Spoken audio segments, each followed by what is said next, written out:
Bonsoir. Je voudrais vous demander que vous puissiez nous donner quelques mots, quelques explications sur votre parcours, sur ce qui vous a amené à faire ce que vous faites aujourd'hui et qui vous êtes aujourd'hui, ce que vous pouvez nous dire. Bon, j'ai commencé très jeune. En vérité, j'ai eu la chance de naître dans une famille qui aimait beaucoup la culture, l'histoire, la philosophie. Et je suis tombé sur la République de Platon à 13 ans, qui m'a fasciné, m'a impacté.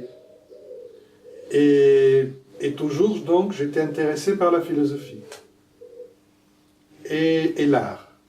Parce que c'était les deux marottes essentielles, tout en faisant toujours des études des sciences. Parce que je fais des mathématiques et des chimies, et dans ma première jeunesse, jusqu'au jeune adulte.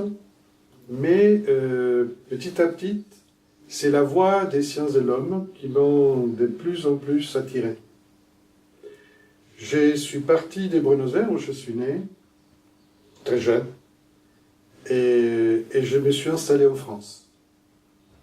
Et mon idée, c'était qu'il fallait revenir en Europe, puisque je suis issu d'une famille qui s'est échappée de l'Allemagne nazie en 1936, et nous étions bercés par l'Europe, là-bas. Je voulais connaître l'Europe, et je pensais que le monde de l'Amérique du Sud pouvait apporter une vision plus dynamique aux Européens. Voilà, rapidement.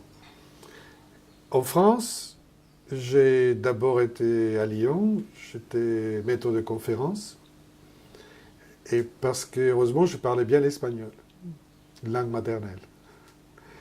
Mais ensuite, à Paris, je continuais avec d'autres études, notamment ce qui m'a percuté, c'est que j'ai cru que je comprenais la langue de Molière. Au bout de 3-4 ans de ce jour, je pensais que j'arrivais à discuter, expliquer et me faire comprendre. Mais j'ai eu un certain nombre d'incidents, des méprises, des mauvaises compréhensions qui ne venaient pas des mots, mais ce qui était induit des mots.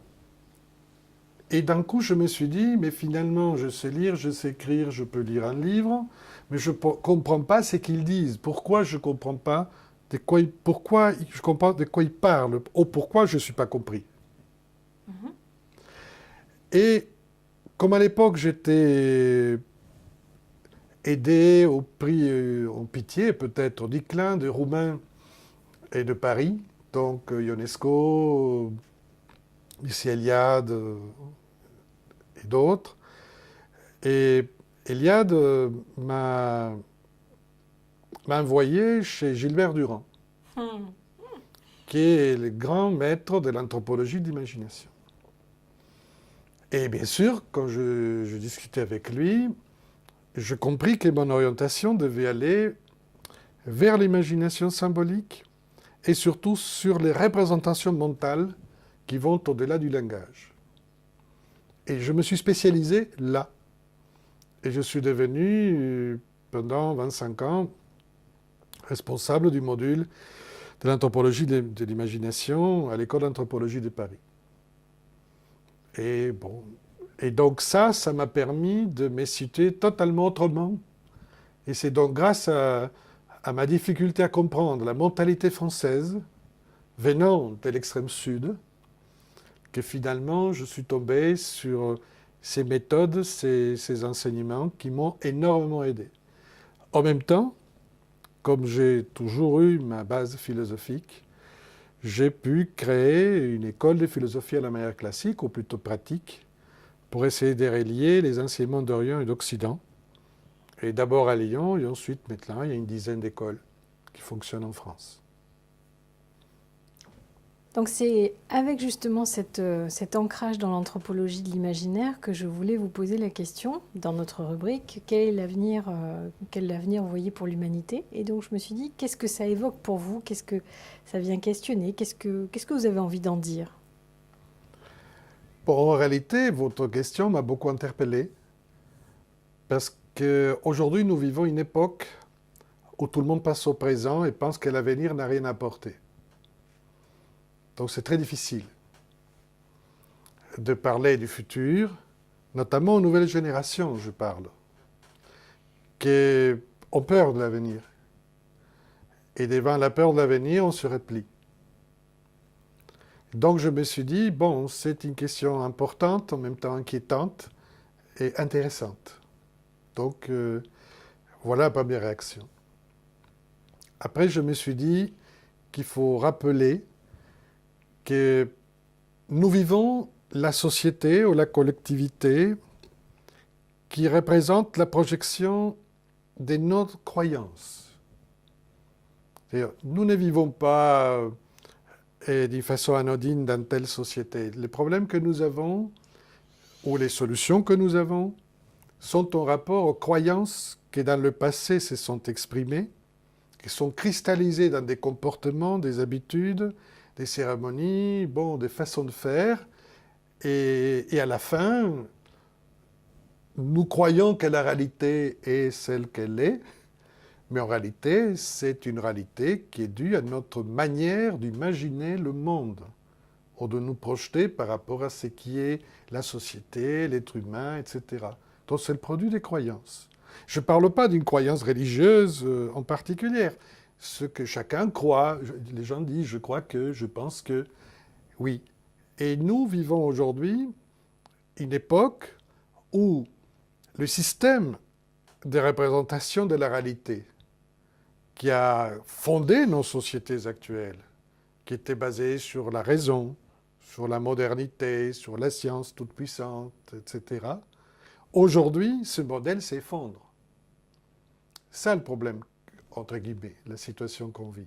C'est-à-dire que nous sommes sur l'inertie d'un système qui ne fonctionne plus. Mais comme on continue à voir les choses auxquelles on s'est habitué, quand on était petit, ou que nous racontent nos grands-parents ou nos parents, nous pensons que c'est le même monde. Et c'est plus le même monde.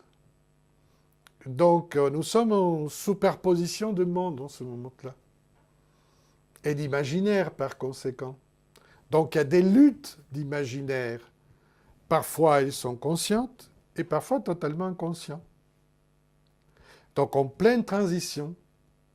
Donc l'avenir, le futur, dépend donc de cette lutte d'imaginaire. Et qui peut ou pas l'emporter? C'est ça le scénario que je vois.